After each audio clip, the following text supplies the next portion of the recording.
A finales del siglo XX, Colombia vivía una de las épocas más oscuras de su historia. Pueblos enteros atrapados en el miedo, carreteras dominadas por retenes ilegales, noches interrumpidas por disparos lejanos, y una guerra que no tenía un solo enemigo. Guerrillas, narcotráfico, fuerzas estatales y grupos armados irregulares luchaban por el control del territorio mientras millones de civiles quedaban atrapados en medio del conflicto.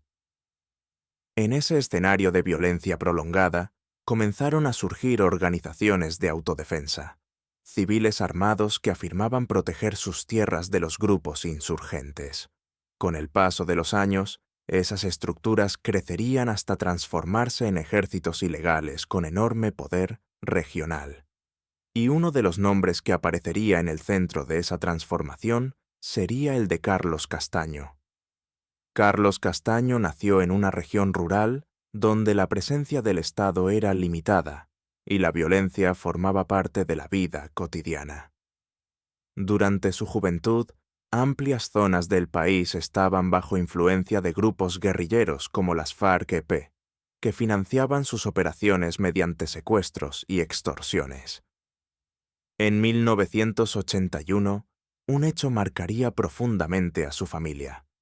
Su padre fue secuestrado y posteriormente asesinado por la guerrilla. Ese episodio se convirtió en un punto de quiebre personal. En múltiples entrevistas años después, Castaño afirmaría que aquel suceso sembró en él una convicción: combatir por su propia cuenta a los grupos insurgentes. Lo que comenzó como una experiencia personal de violencia, pronto se transformaría en un camino hacia la organización armada. Durante la década de los 80, varias regiones de Colombia presenciaron el nacimiento de grupos de autodefensa apoyados por hacendados, ganaderos y sectores que se sentían desprotegidos. Estas organizaciones armadas comenzaron como estructuras locales, pero pronto establecieron redes de entrenamiento, financiación y cooperación. Carlos Castaño y su hermano se vincularon a estos movimientos, participando en operaciones contra la guerrilla en zonas rurales. Con el tiempo, estas autodefensas adquirieron armamento más sofisticado, mejor logística y control territorial. Lo que inicialmente se presentaba como protección comunitaria empezó a transformarse en estructuras con estrategias militares propias. A medida que avanzaban los años 90, distintas organizaciones paramilitares, regionales, comenzaron a coordinar operaciones. Se establecieron alianzas para intercambiar inteligencia, rutas estratégicas y recursos financieros. Investigaciones judiciales posteriores señalarían que algunas estructuras también obtuvieron financiación del narcotráfico, lo que fortaleció su capacidad militar. La expansión fue rápida. Nuevos frentes surgieron en distintas regiones del país.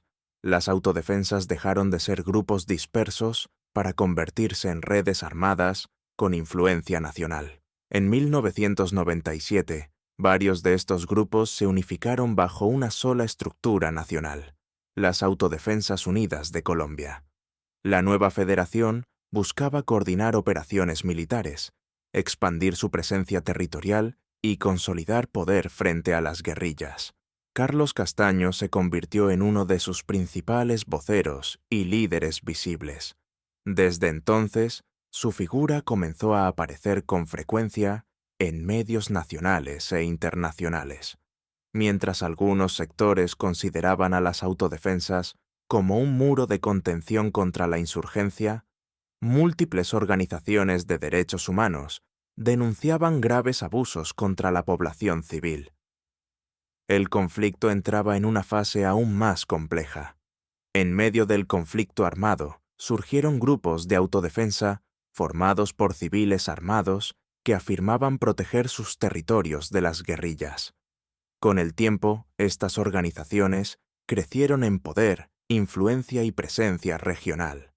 Uno de los nombres más conocidos fue Carlos Castaño, quien se convirtió en figura central del paramilitarismo en el país. Mientras algunos sectores veían a estos grupos como una forma de defensa, múltiples investigaciones nacionales e internacionales denunciaron graves violaciones de derechos humanos contra la población civil. Masacres, desplazamientos forzados y comunidades marcadas por la violencia dejaron cicatrices profundas en la historia de Colombia. El conflicto ya no solo era militar, era social, humano y profundamente doloroso. La historia del paramilitarismo en Colombia es compleja y dolorosa. Es el resultado de décadas de conflicto armado, ausencia estatal en regiones rurales y dinámicas ilegales que se entrelazaron con la guerra. Comprender cómo surgieron estas estructuras permite analizar con mayor claridad las consecuencias que dejaron en millones de personas, una etapa oscura que el país aún intenta sanar, porque entender el pasado es la única forma de no repetirlo. Recordar no es reabrir heridas, es reconocerlas para que la historia no vuelva a escribirse con violencia. Dale like y sígueme para más historias.